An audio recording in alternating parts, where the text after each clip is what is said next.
Welcome to the production of Ain't I a Woman, named in honor of Sojourner Truth, who was at the 1851 Women's Rights Convention in Akron, Ohio.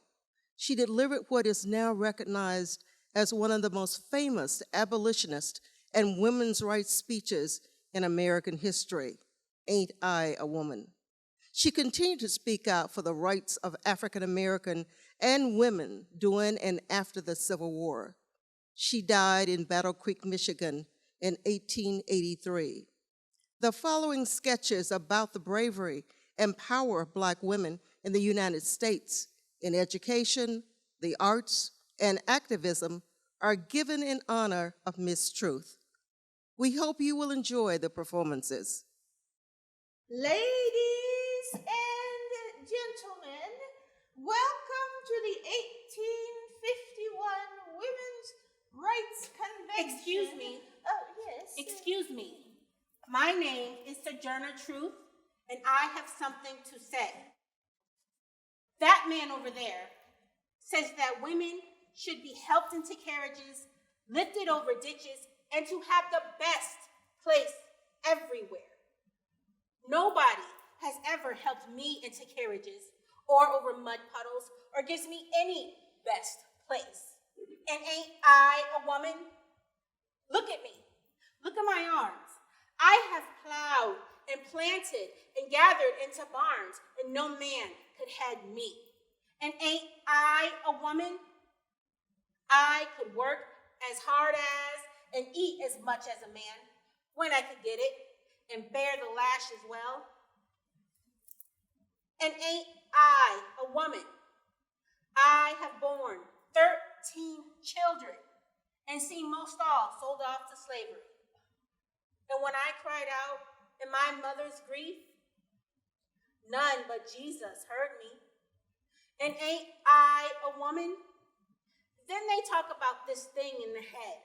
What's that they call it? Intellect? Yes, honey, that's it. Now, what's that got to do with women's rights or Negroes' rights?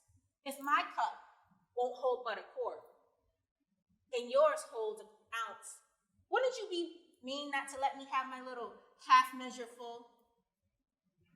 Then that little man in black over there says that women can't have the same rights as men because Christ wasn't a woman. Where did your Christ come from? Where did your Christ come from?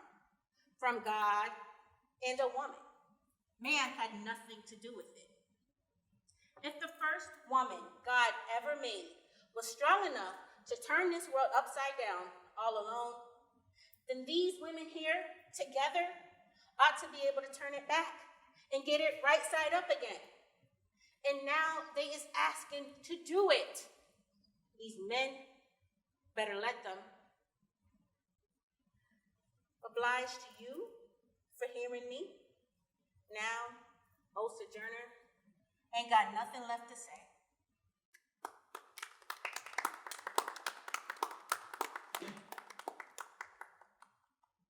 Education is the key to unlock the golden door of freedom, wrote George Washington Carver in a letter to Booker T. Washington in 1896, when he accepted an invitation to teach agriculture at the Tuskegee Institute in Alabama, what would become a major center for African American education.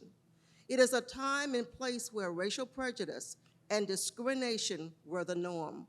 Both men stand out as the influential Black leaders who believed that education was crucial to empowering Black leaders and affecting social change. And while their work paved the way for many important Black leaders, indeed unlocking the golden door for freedom for many, there have also been scores of unrecognized Black women who have been equally influential, particularly in the field of education, despite the cards stacked against them. As Black women, they face double the prejudice of their famous Black male counterparts. These women have, and some continue, to break glass ceilings in education for women and for African Americans across the nation. Morning, class. Good morning. I hope everyone has had had a good weekend. We will continue our discussion on the contributions of Black women in education after the Emancipation Proclamation, the 13th Amendment, and Juneteenth. We'll start off with a little inspiration and celebration. How many of you have heard of Nina Simone? Good. By the early 1960s, Nina Simone was well known to the world as a singer, a songwriter, and a classically trained pianist. But around 1963, as race relations in America hit a boiling point, she made her sharp turn in music towards activism. First, there was the murder of Medgar Evers. That summer, and 3 months later, in Birmingham, Alabama, 4 Black girls were killed in a church bombing. In response to the grief and outrage, Simone wrote a powerful song with the unsparing lyrics and provocative title, Mississippi Goddamn. Then in 1968, she identified a different side of the struggle. The Black Power movement was rising. Pride in being Black and beautiful was expressed in big afros and raised fists. She aimed to capture the moment of joy in Black identity. And through the song she wrote was addressed to children, it became an anthem to adults too. To be young, gifted, and Black was a dedication to Nina Simone's friend, the playwright Lorraine Hansberry, who wrote A Raisin in the Sun. Hansberry was the first Black woman to have a play performed on Broadway. Simone wrote the music to make Black children all over the world feel good about themselves. Forever. Good morning, class. Good morning, Miss Nina.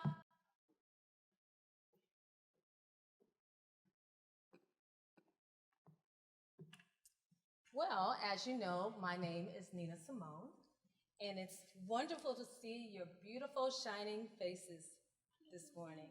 I brought a song with me. It's a song that I wrote just for you, and it's about having pride in who you are and who we are as a people.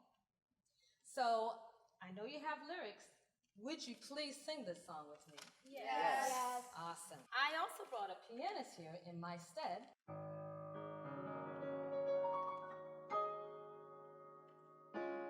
Young, gifted, and Black. Oh, what a lovely, precious dream. To be young, gifted, and Black. Open your heart to what I mean. In the whole world, you know, there's a million boys and girls who are young, gifted, and Black, and that's a fact. You are young, gifted, and Black. We must begin to tell our young. There's a world waiting for you. Yours is the quest that just begun. When you're feeling really low, yeah, there's a great truth that you should know. When you're young, gifted, and Black, your soul's intact. How to be young, gifted, and Black. Oh, how I long to know the truth. There are times when I look back and I'm haunted by my youth. Oh, but the joy of today is to know that we're all proud to say that we're young, gifted, and Black. Is where it's at. Is where it's at. Yes, sing it. Is where it's at. One more time. Is where it's at.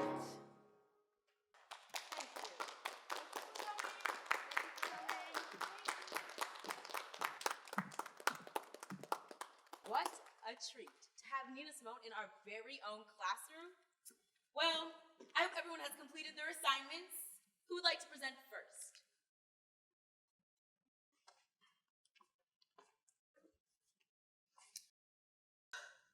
I will be presenting Elizabeth Jennings Graham. Elizabeth Jennings Graham was a free African American woman who lived in New York City and made important contributions early on to African American education and to desegregation. She is most famous for refusing to deboard a segregated streetcar in New York City, 1854. She went on to sue the streetcar company and the court ruled in her favor, leading to the eventual full desegregation of New York City's public transit system by 1865. Nearly a century before the same would happen in Montgomery, Alabama. She believed in education and eventually established New York City's first kindergarten for Black children. What a great start. Who would like to go next?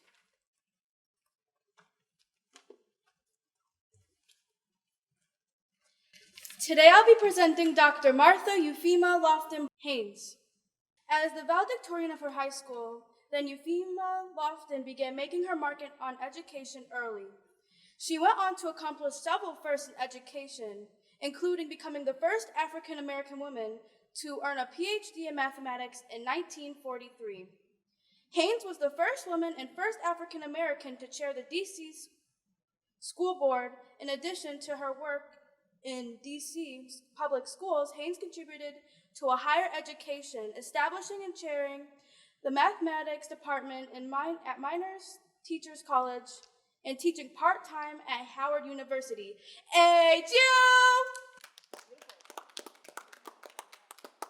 Go Bison. Who would like to present next?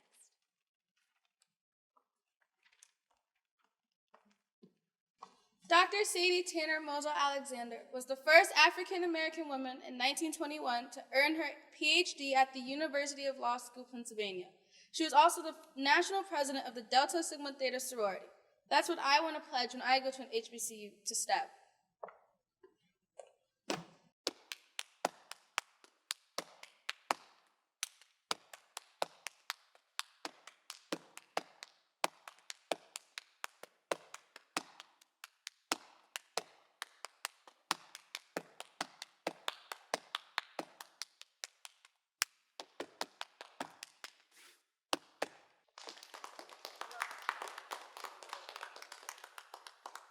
I'm really appreciating all this HBCU pride. Who would like to follow?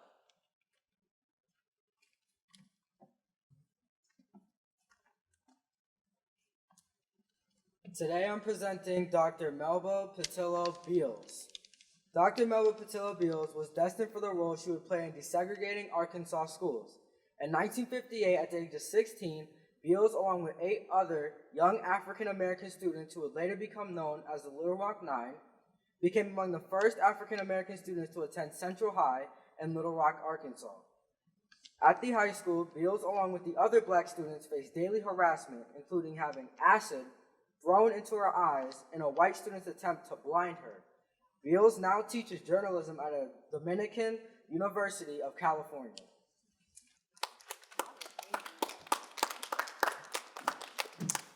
That was great. Thank you.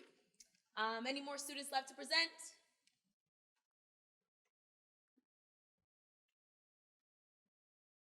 Today I'll be presenting Dr. Ruth J. Simmons. It wasn't until the 90s when a black woman was finally able to move into the highest echelons of education by becoming the president of a major college or university.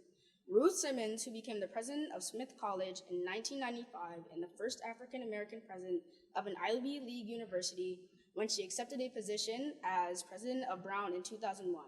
Simmons credits education not only with bringing meaning to her life. Among her many other honors, Simmons was appointed to the President's Commission on White House Fellowships by President Barack Obama in June of 2009. If that's everyone, excellent job. Class dismissed.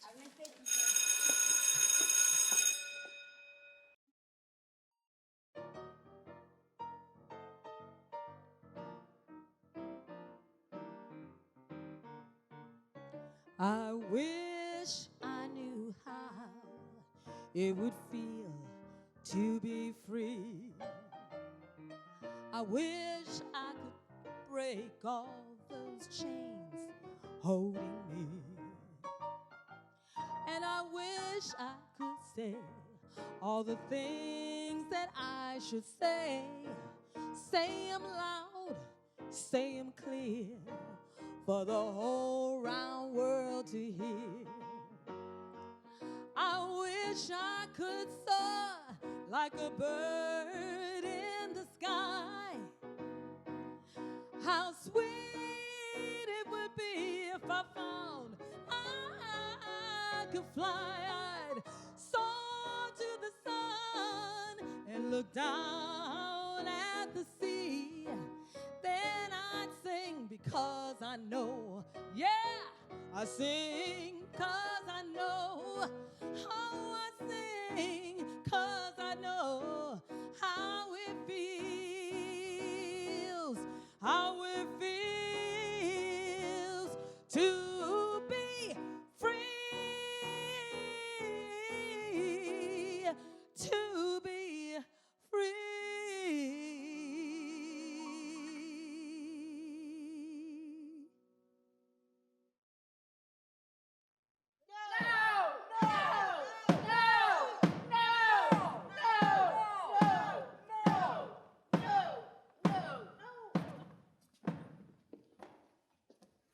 I am an African American civil rights activist.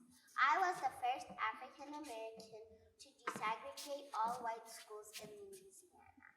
On November 1960, I was escorted to school by 4 white federal marshals. I spent the whole day in the principal's office.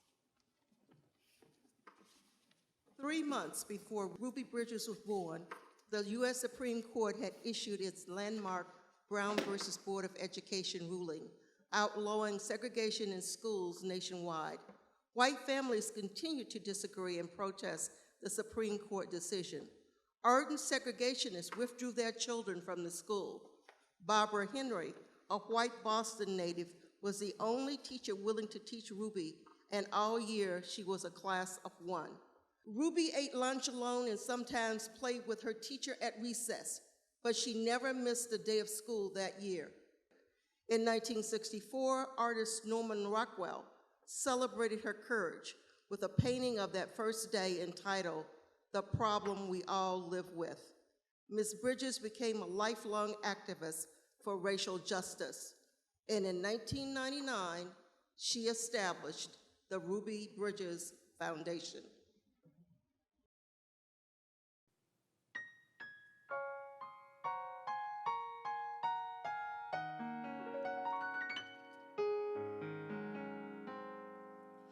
I was born by the river in a little tent, and just like the river,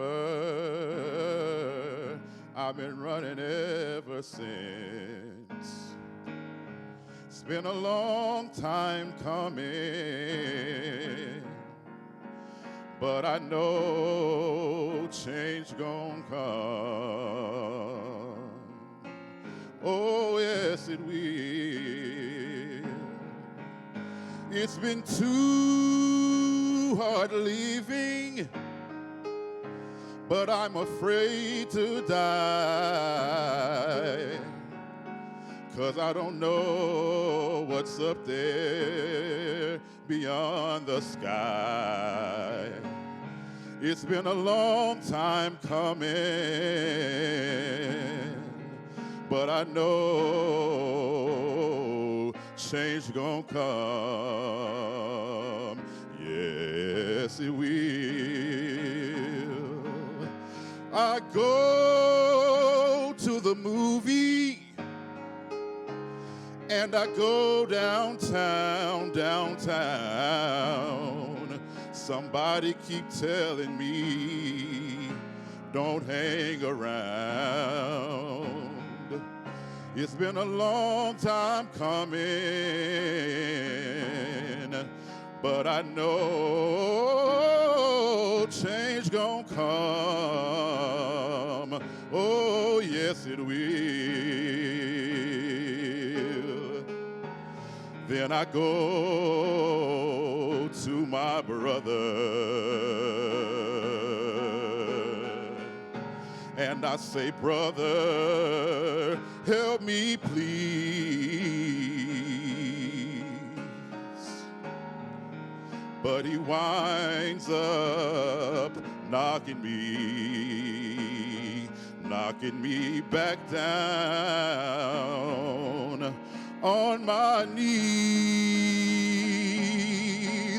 There've been times that I thought I couldn't last for long, but now I think I'm able to carry on. It's been a long time coming, but I know change gonna come. Yes, it will.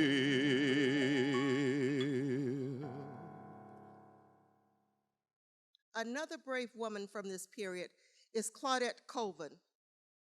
Few people know the story of Miss Colvin, but when she was 15 years old, she refused to give up her seat to a white person, which was a law at that time. Police officers were called, and she was put in handcuffs and arrested.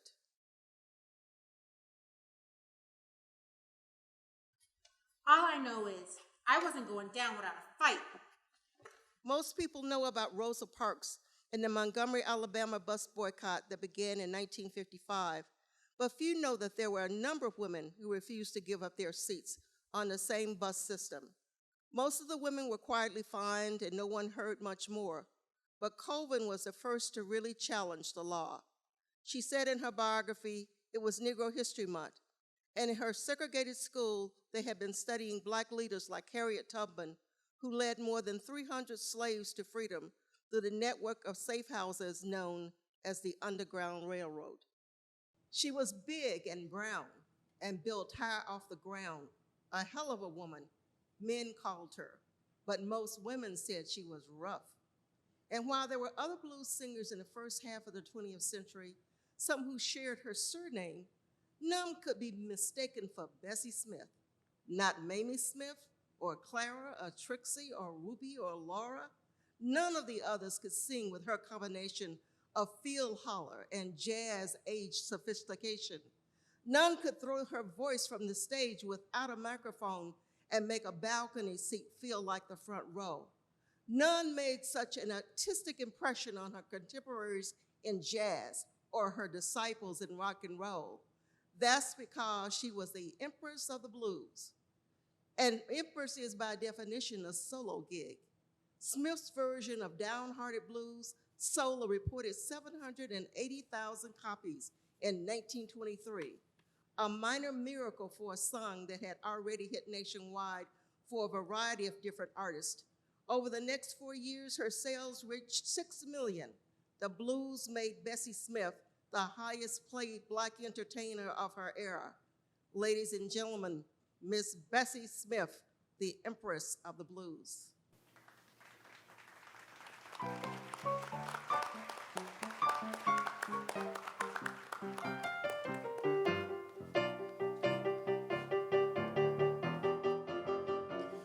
I got a man, hard rocks as hard as the sea. Oh, I got a man, rockers as the sea. He left me wanting, oh, something come over me.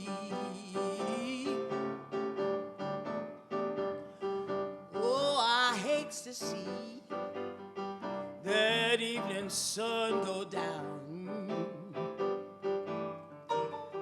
I hate to see that evening sun go down. Since my baby gone and left this town, oh yeah. tomorrow like I feels today. Oh yeah. If I feels tomorrow like I feels today. Oh yeah. I'm gonna pack my grip and make my getaway. Oh yeah, St. Louis woman with all her diamond rings. She took that man all around, pulled him on her apron strings. Oh yeah, I got the St. Louis blues. I'm as blue as I can be. Yes, I am. Oh, I got the St. Louis blues. I'm as blue as I can be.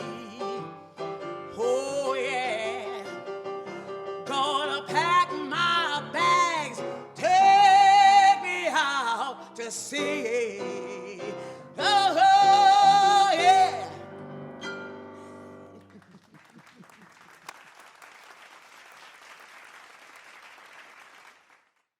Dubbed the First Lady of Song, Ella Fitzgerald was the most popular female jazz singer in the United States for more than half a century. In her lifetime, she won 13 Grammy Awards and sold over 40 million albums. She performed at top venues all over the world and packed them to the hilt. Her audiences were as diverse as her vocal range. They were rich and poor, made up of all races, all religions, and all nationalities. In fact, many of them had just one binding factor in common. They all loved Ella Fitzgerald.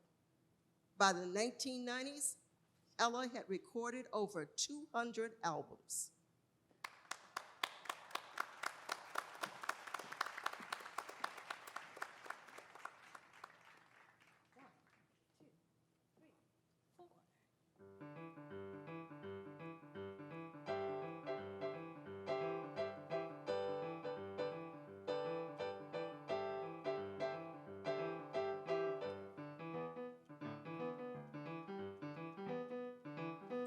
A tisket, a tasket, my brown and yellow basket. I wrote a letter to my mommy, and on the way I dropped it.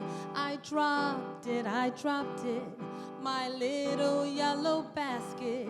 A little girlie picked it up and put it in her pocket. She went trucking on down the avenue, not a single thing to do. She went peck, peck, pecking all around.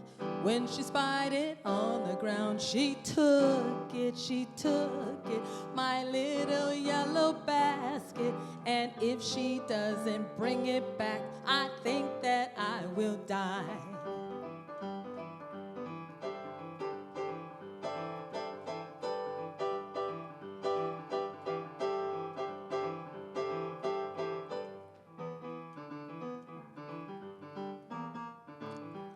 A tisket, a tasket, I lost my yellow basket.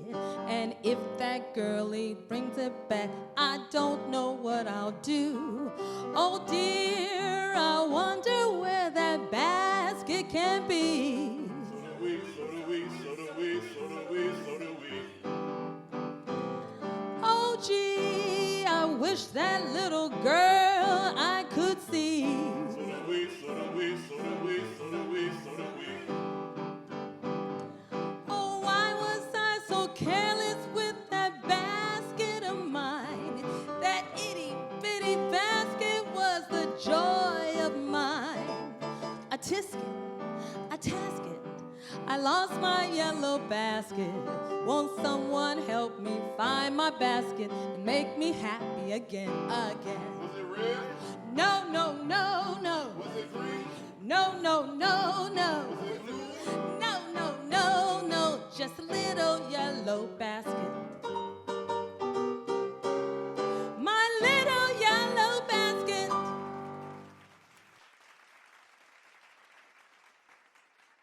Mahalia Jackson was a gospel singer, widely considered one of the most influential vocalists of the 20th century. With a career spanning 40 years, Jackson was integral to the development and spread of gospel blues in Black churches throughout the United States.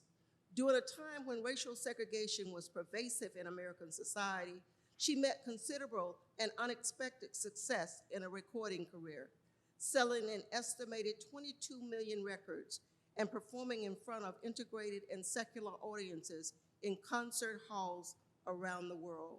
Jackson's recording captured the attention of jazz fans in the United States and France, and she became the first gospel recording artist to tour Europe. She regularly appeared on television and radio and performed for many presidents and heads of state.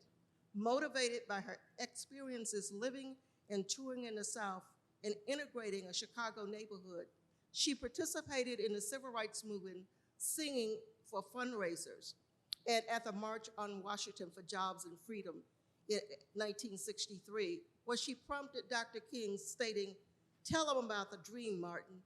And at the moment, Dr. King left his prepared notes behind to improvise the rest of his famous "I Have a Dream" speech. Mahalia, please sing Dr. King's favorite song, Precious Lord.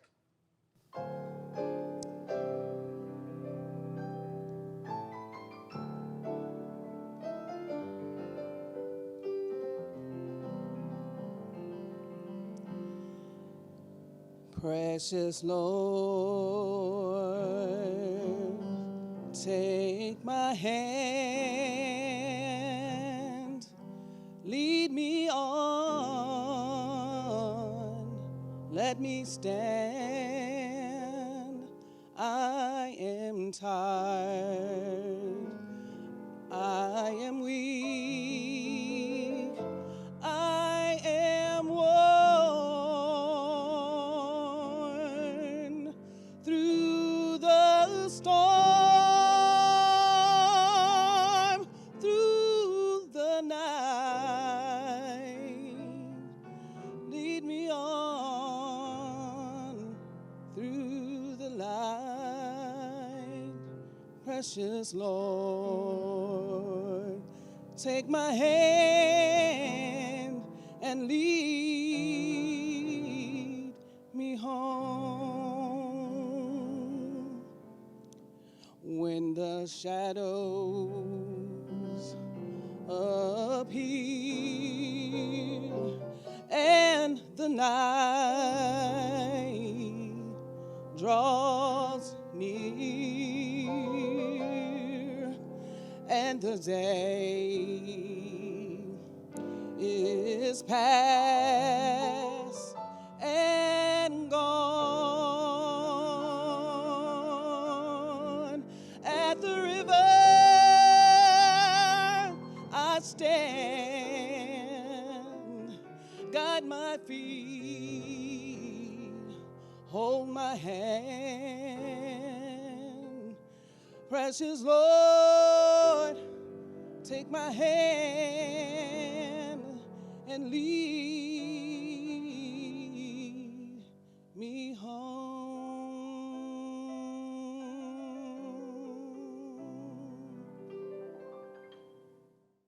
Jazz legend Billie Holiday poured her heart into every song, making each one her own with her distinct style. Born on April the 7th, 1915, Holiday said, "If I'm going to sing like someone else, then I don't need to sing at all." She saw her voice as a musical instrument. She mesmerized crowds with her voice. Strange Fruit was one of her biggest and most controversial hits. The song's lyrics came from a poem written by a teacher and social activist. He was inspired to write it after seeing a photograph of lynching. The image so deeply disturbed him that he penned the poem in protest of racial violence. Billie Holiday was introduced to the song and started performing it at Cafe Society, an integrated nightclub in New York.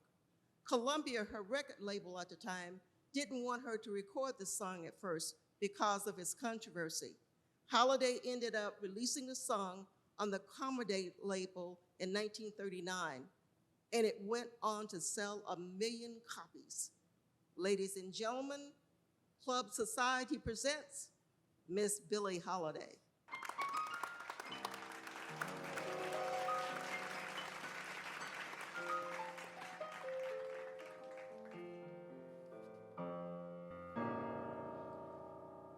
Southern trees bear a strange fruit, blood on the leaves and blood on the root, like bodies swinging in the southern breeze, strange fruit hanging from the poplar trees.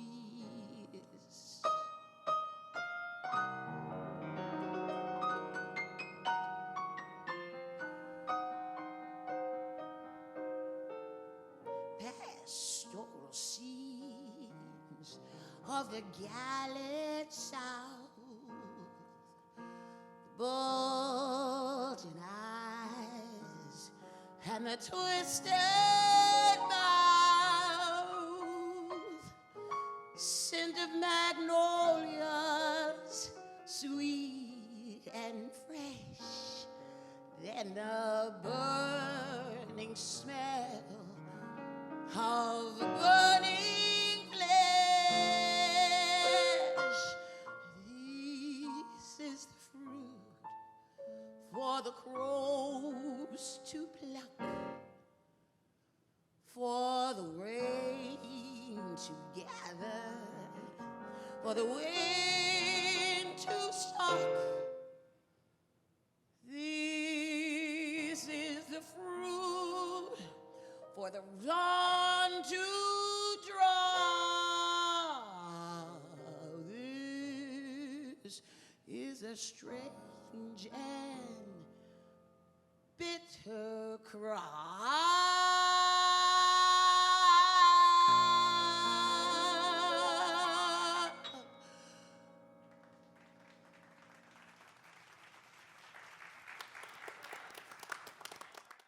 Elizabeth Freeman, also known as Bet or Mum Bet, is a little-known national hero and a symbol of courage and spirit to all who strive for freedom. She was among the first slaves in Massachusetts to sue for and win her freedom.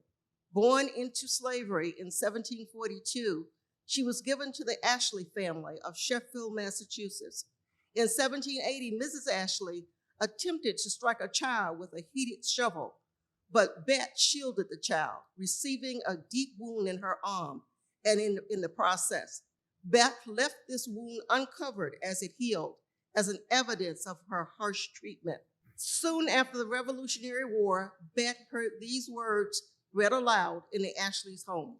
All men are born free and equal and have certain natural and essential and unalienable rights, among which may be reckoned the right of enjoying and defending their lives and liberties, that of acquiring possession and protecting property, in fine, that of seeking and obtaining their safety and happiness. Bet recognized the potential legal and moral import of these words and sought out an attorney to sue for her freedom under the newly ratified state constitution. With the help of Theodore Sedgwick, a Stockbridge attorney and abolitionist, she pled her case in Great Barrington in August 1781. When the jury ruled in Bet's favor, she became the first African-American woman to be set free under the Massachusetts Constitution. Her case, Brom and Bet versus Ashley, served as a precedent in the state Supreme Court that brought an end to the practice of slavery in Massachusetts. As a free woman, Bet took the name Elizabeth Freeman. Anytime, while I was a slave, if 1 minute of freedom had been offered to me and I'd been told I must die at the end of that minute, I would have taken it. Just to stand 1 minute on God's green earth, a free woman. Before Stacey Abrams, there was Fannie Lou Hamer, a voting rights advocate. She also became a vice chair of the Mississippi Freedom Democratic Party that attended the 1964 Democratic Convention in Chicago in an attempt to challenge the all-white anti-civil rights official delegation. Her speech to the Credentials Committee was carried to many parts of the country and led to more widespread support for the cause. We have the right to vote! We have the right to vote! We have the right to vote! We have the right to vote! We have the right to vote! I am sick and tired of being sick and tired. I became the first African American to take my rightful seat as an official delegate of the National Party Convention since the Reconstruction period after the Civil War, and the first woman ever from Mississippi. This is what I said to those people. Mr. Chairman and the Credentials Committee, my name is Miss Fannie Lou Hamer. It was the 31st of August, 1962, when 18 of us traveled 26 miles to the county courthouse in Indianola to try to register to become first-class citizens. We was met by policemen and highway patrolmen that only allowed us to take the literacy test 2 at a time. After we had done taking this test, we continued back to Ruralville. We was held up by city policemen and highway patrolmen that carried us back to Indianola and charged the bus driver that day for driving a bus the wrong color. After we done paid the fines amongst us, we continued on to Ruralville. And Reverend Jeff Sonny carried me 4 miles to a rural area where I was once a timeskeeper and sharecropper for 18 years. There I was met by my children, who had told me that the plantation owner was angry because I had gone down to try to register. And soon after, I was met by my husband, and he told me that the plantation owner was raising Cain because I had tried to register. And before he quit talking, the plantation owner came and said, "Miss Fannie Lou, do you know? Did Pat tell you what I said?" And I said, "Yes, sir." He said, "Well, I mean that." He said, "If you don't go down and withdraw your registration, you's gonna have to leave." He said, "If you don't go down and withdraw, you still may have to go because we's just not ready for that in Mississippi." And I told him, and I addressed him, and I said, "I didn't go down to register for you. I had gone down to try to register for myself."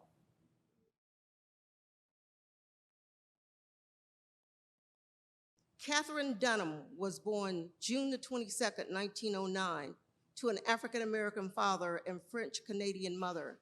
She seriously pursued dance. She began to study African roots of dance, and in 1935, she traveled to the Caribbean for field research. She was exposed to sacred ritual dances, and when she returned to the United States in 1936, she incorporated techniques that transformed the world of dance. In 1940, she formed the Catherine Dunham Dance Company, which became the premier facility for training dancers. She was also an advocate for racial justice, boycotting segregated venues in the United States and using her performances to highlight discrimination. She made national headlines by staging a hunger strike to protest the U.S. government's repatriation policy for Haitian immigrants. She celebrated her 95th birthday at our own Jacob's Pillow.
Our history is so deep.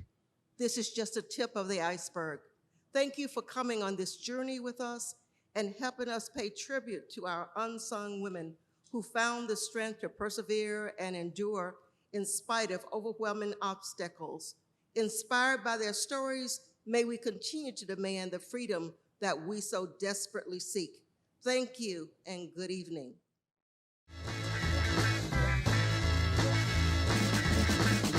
Trying to rain on the thunder.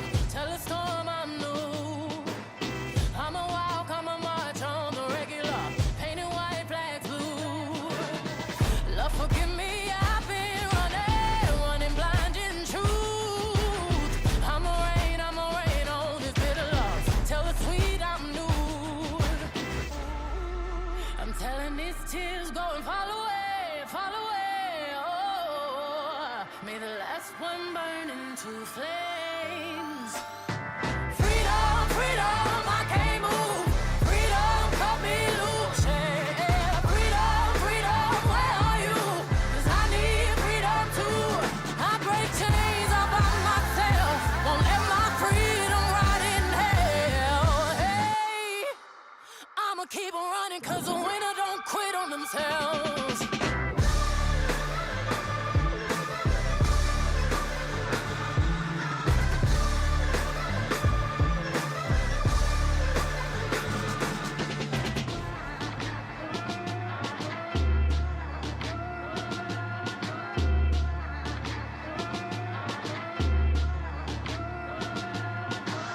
I'ma wade through the waters till the tide don't move. I'ma ride through your borders. Call me bulletproof. Lord, forgive me, I've been running blind in truth. I'ma wade through your shallow love till the deep I knew. I'm telling these tears go and fall away, fall away. Oh, may the last one burn into flames. Freedom, freedom, I can't move. Freedom, cut me loose. Yeah. Freedom, freedom, where are you? 'Cause I need freedom too. I break chains all by myself. Won't let my freedom rot in hell. Hey, I'ma keep on running 'cause the winner don't quit on themselves.